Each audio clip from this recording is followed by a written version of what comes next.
Hello, everybody. Today I'm on the traces of self-love. As a foundation for this video, I considered the videos of Professor Sam Vaknin about self-love.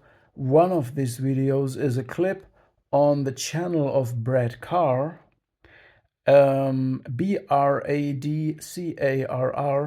and another one is an older video of Sam Vaknin's original YouTube channel about self-love. And so this is the inspiration for this.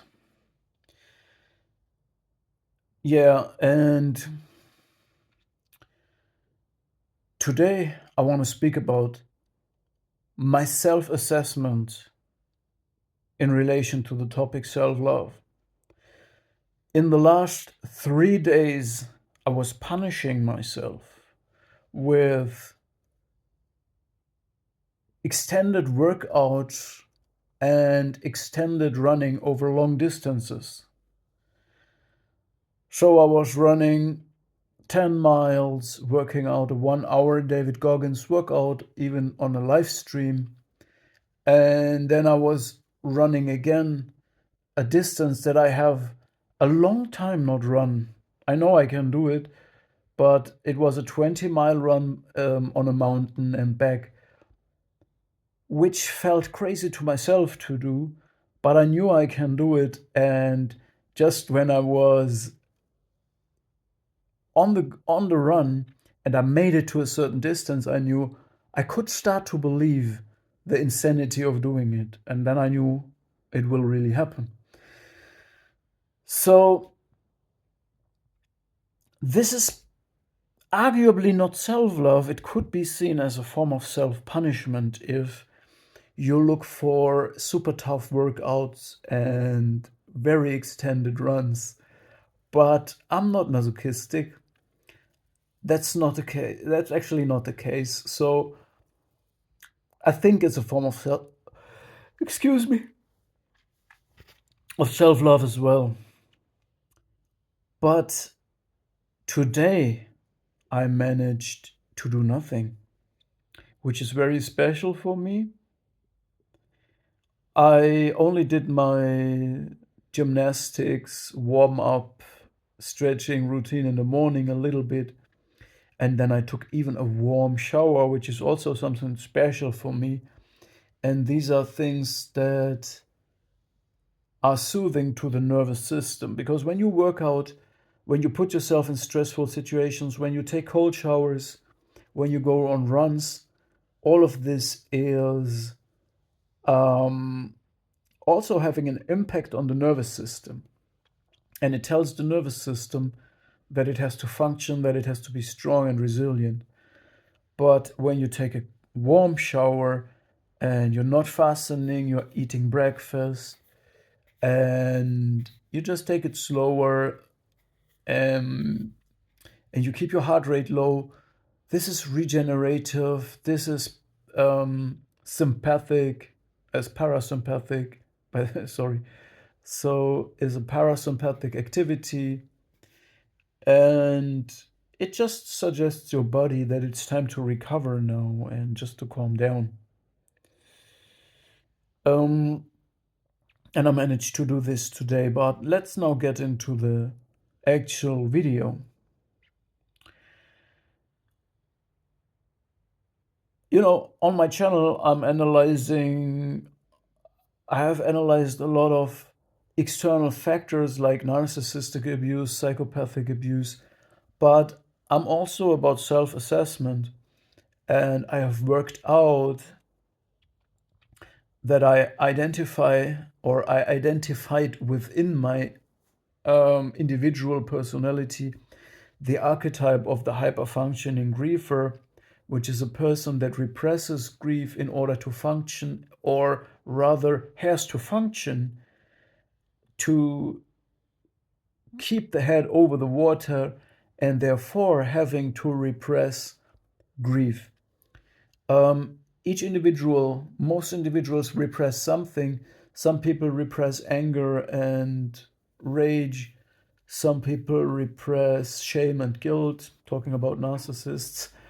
Some people repress anxiety, psychopath.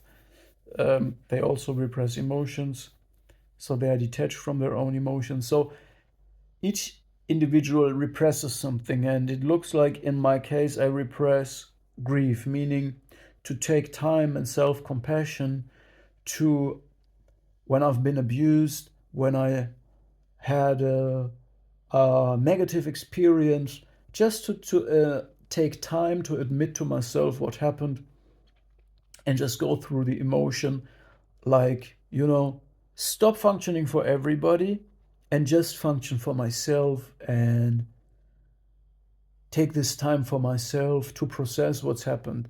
I don't do it because I'm rather focused on fixing or helping others or kind of saving the situation or kind of having to take care for more prioritized survival needs of myself, having so many functions, duties, responsibilities. So the hyperfunctioning griefer also is overly responsive, and there's shadow sides to this. It could be over responsive, so being over responsible, which can be abused by other people to give responsibility to you and use a vacuum of their own responsibility to let you exhaust yourself. And there is more shadow sides to the hyperfunctioning griefer. It can also be that you're overprotective, especially to children. It's good to be protective, but not overprotective. And it's very hard for parents to find the right way in between, because you need to be protective to keep evil away from the children. But when you're so overprotective that you try to control them or give them a form of false purity environment, a sterile, absolutely super safe environment, that's not possible and delusional. And this will make you the threat to the children because you're overprotective and you damage them through being overprotective. So, just on a side note,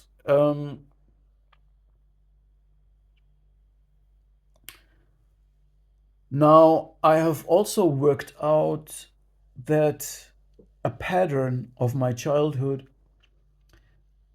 that I try not to personalize too much in this talk, which is personally anyway.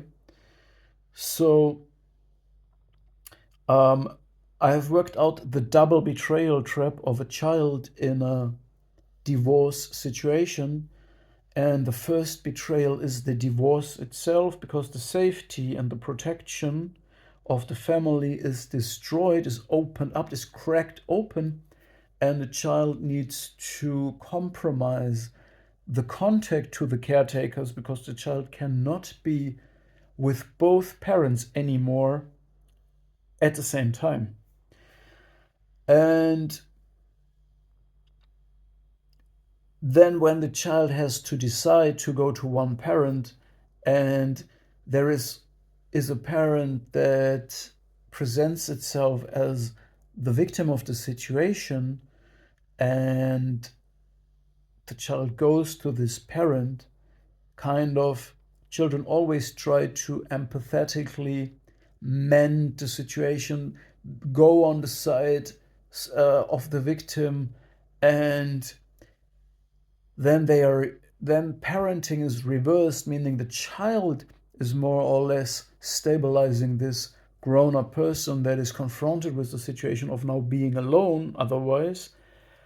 And when this person then finds another partner, the child is rejected again. So something like that happened to me. And this is therefore it's a double betrayal situation, and you're never enough, you never do the things right, it's like this kind of experience. And if you do it right, it's also not okay, because then you're kind of, You're kind of held down and criticized for your mistakes or weaknesses, but when you're better than that, they turn really hateful because now you're better than them, and this is even worse. So it's a very hierarchical situation of a person looking down on you and telling you what you have to do. And as long as you are down there and making your mistakes and living your life just as good as you can, but is never hitting the standard, it's a form of stability there because you're the problem and you're suffering for it. But as soon as you rise up from this position and you even, yeah, you're leveling up, then it really gets brutal because then the other person gets in a very defensive, aggressive um, stance because now you kind of now you show that all of this is just an artificially created counterfactual situation, and it shows a competitivity. It's like people want you weak or as a victim, but not in the stance of a sovereign person. Anyway, I feel like it sounded very harsh. I experienced my childhood as good enough, as not bad. And I think I experienced love, I experienced parental love from my parents. But I did not experience enough protection and continuous support. Um, I did not experience the real safety and a continuous person I can 100% rely on. This is also the reason why I became the hyperfunctioning griefer, because I concluded I have to do things alone. When it really gets tough, when shit goes down, nobody's going to save me. So I have to figure it out myself, and I must repress my grief because there's no time for it to do this. And by the way, most people in countries that are very poor, like in Africa or in South America, these people are all hyperfunctioning grievers. They're happy, they live their life, they laugh a lot, but they have also terrible experiences, but they don't allow these experiences to determine their mood. So they're very happy and they function because they have to, and everybody does it. So this is the hyperfunctioning griefer. So they figured out they have to do it alone. They are not protected by anyone. There is no person that they continuously can rely on. They have to pull themselves out by themselves. Um, and I also experience safety and protection when I'm alone in nature and love. So that's the ironical thing a little bit. I feel safe and protected when I'm alone in nature. I have a very deep bond with nature. I consider myself an intuitive introvert as well. And I have always got a connection to the symbolism and the archetypes of the collective subconsciousness all my life, without any breaks, to this day. And this creates like a feeling as if everything is alive, you are alive, the world is alive, and there is a connection. This is spiritual feeling.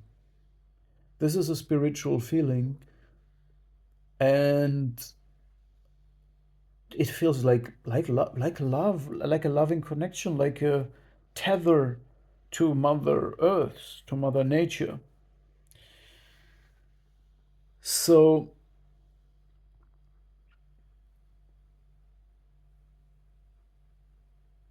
yeah, I feel safe and protected when I'm alone in nature, not with people.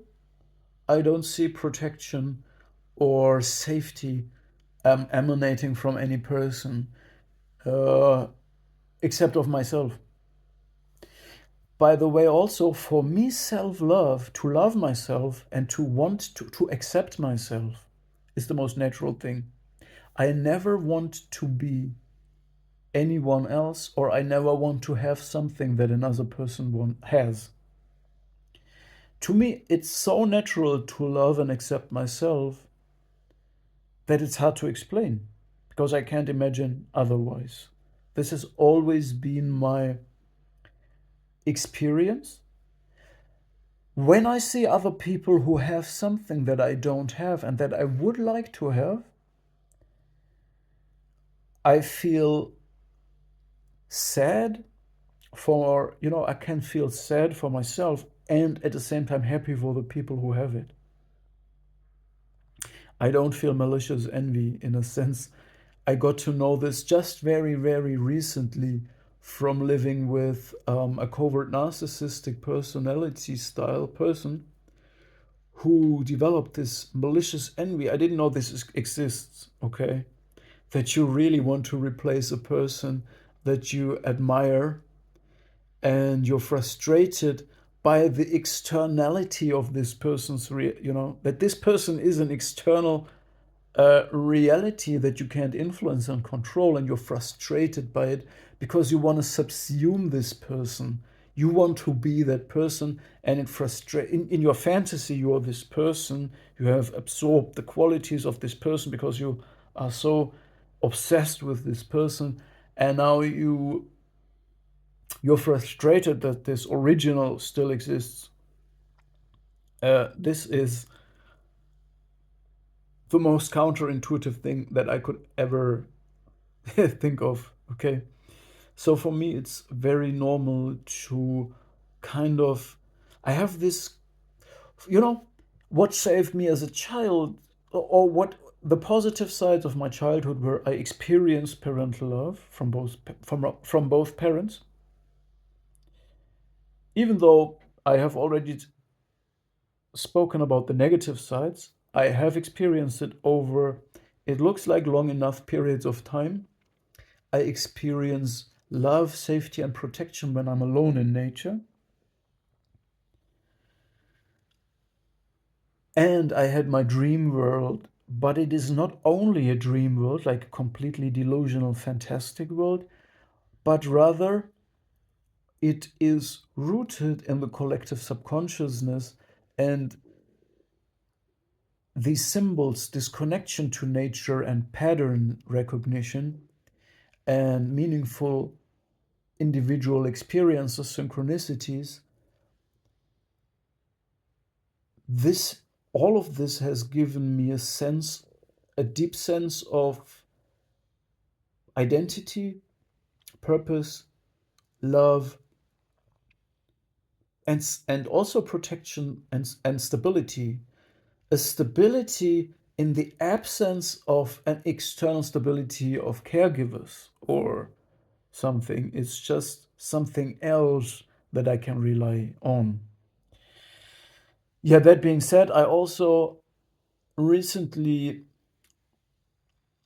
made the concept that I externalized, projected, exiled my own understanding of love, which is a marvelous divine quality of emotion that I can't describe further.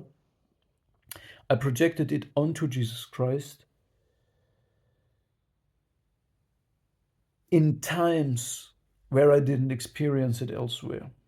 I only knew it from my own memory of my own feeling and my own connection to the world, but I don't experience it from anyone.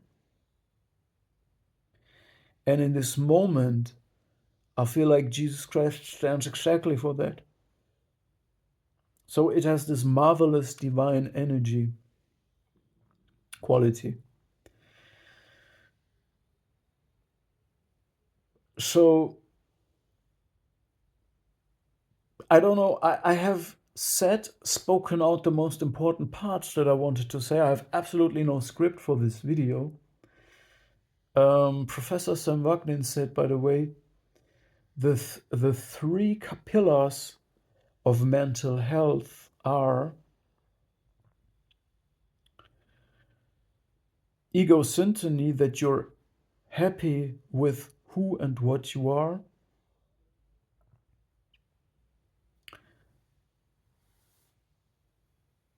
Number two was, I think, self-efficacy, which means you're functioning in many different roles, like in a family, in a workplace, in another social environment with your friends, and you can fulfill many different social roles, and you function in all of them. And number three, he suggests, is reality testing, meaning you're not living in a delusion that is so far divided from reality, basically.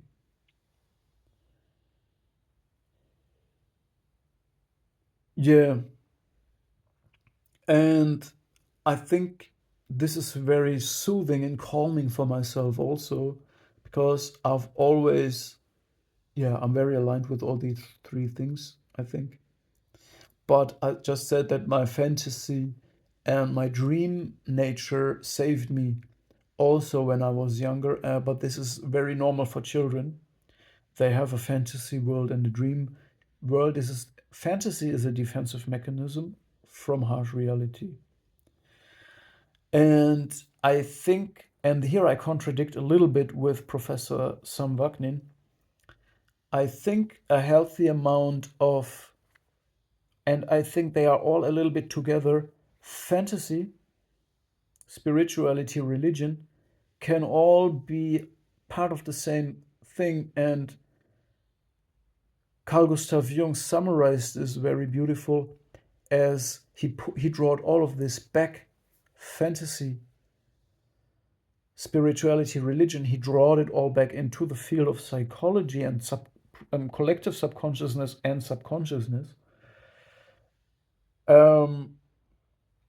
So I might, maybe I contradict, or I am not agreeing with Sam Vaknin here 100%, because he said religion is a mental illness. I understand that religion can be a mental illness, but I think the most fundamental experience of nature and the beauty of life itself as a mysterious, divine process that we are part of, that we can immediately feel in the moment, this mysterious, divine, natural experience of the beauty and just greatness of life. This is what I call spiritual, and this is also what the foundation of all religions is, I think. And I think this is a vital sign, it's a sign of mental health. It can extremely become a mental illness when it grows into all the things that we see in the world, of course, in religions, churches, going in very crazy ways. No question about this. But Carl Gustav Jung also said, and this is why I think maybe I'm not even disagreeing with Sam Vaknin. Maybe Sam Vaknin means with religion everything that is pathological in religion. But Carl Gustav Jung said that human beings who see everything only through a rationalized lens and through the lens of calculation and determinism and the scientific gaze, determinism, mathematical equations, rational descriptions. I think it's the right brain half. Anyway, these people can develop huge mental problems because they don't see the mysterious, occult, introverted, hidden meaning of life, the signals from the subconsciousness and collective subconsciousness, the patterns, the signs in life that there is something else, that there is more, that they are completely blind for this, for the spark of life.